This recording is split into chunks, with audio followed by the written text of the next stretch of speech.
रमनपुर नाम के गांव में एक राजा रहता था। वह बहुत ही दयालु था और उसके सैनिक बहुत ही कामचोर और लालची थे। और उन सैनिकों में से एक बहुत ही आलसी था जो दिन भर सोता ही रहता, और दूसरा बहुत मेहनती था, और तीसरा दिन भर बातें ही करता रहता। फिर एक दिन, महाराज, अब मैं आपके यहाँ पर और काम नहीं कर पाऊंगा। अब आप नया मंत्री चुन लो, क्योंकि मेरा शरीर बहुत बूढ़ा हो चुका है। मंत्री, आज हमने एक योजना सोची है। जाओ, तीनों सैनिकों को बुला लाओ। ठीक है महाराज। फिर मंत्री सैनिकों को बुलाने के लिए जाता है। सुनो सैनिकों, तुम तीनों को राजा ने बुलाया है। ठीक है मंत्री जी, हम अभी आते हैं। फिर वो तीनों राजा के पास पहुँचते हैं। प्रणाम महाराज। जाओ, आज तुम मेरे लिए एक एक टोकरी फल लेकर आओ, वो भी अच्छे अच्छे। बस महाराज, इतना सा ही काम था, ये तो हम जल्दी से कर लेंगे। पर तुम्हें 4 बजे ही वापस लौट के आना होगा, ना 1 मिनट ज्यादा ना 1 मिनट कम। फिर तीनों बगीचे में फल तोड़ने के लिए चले जाते हैं। अरे यार, अभी से मेहनत कौन करे, 4 बजे ही तो जाना है। मैं तो थोड़ी देर सो लेता हूँ,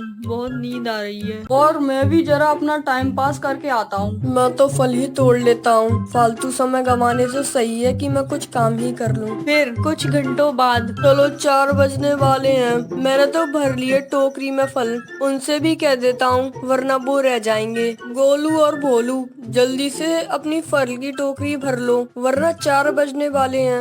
अरे यार, चैन से सोने भी नहीं देता।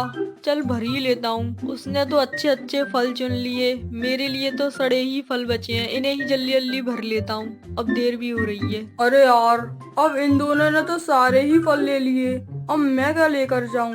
एक काम करता हूँ, नीचे पत्थर भर लेता हूँ और ऊपर सड़े फल भर लेता हूँ, जिससे महाराज को लगेगा कि सबसे ज्यादा फल मैंने ही लिए हैं। फिर वो तीनों टोकरियों में फल भरकर राजा के पास पहुँचते हैं। प्रणाम महाराज, हम फल ले आए हैं। जाओ मंत्री, इन तीनों को इनके फल के साथ अलग अलग काल कोठरी में बंद कर दो। ना कुछ खाना देना, ना कुछ पीना, ये अपना फल खाकर ही काम चलाएंगे। इन्हें सजा 15 दिनों की होनी चाहिए। ठीक है महाराज, चलो। फिर मंत्री उन तीनों को अलग अलग काल कोठरियों में बंद कर देता है। फिर 15 दिनों बाद, चलो मंत्री, आज 15 दिन पूरे हो गए हैं, देख कर आते हैं वो तीनों कैसे हैं। फिर राजा और मंत्री दोनों ही उन सैनिकों को देखने के लिए जाते हैं। देखिए महाराज, ये बहुत बातें करता था और ये आपके लिए मिट्टी पत्थर लेकर आया था।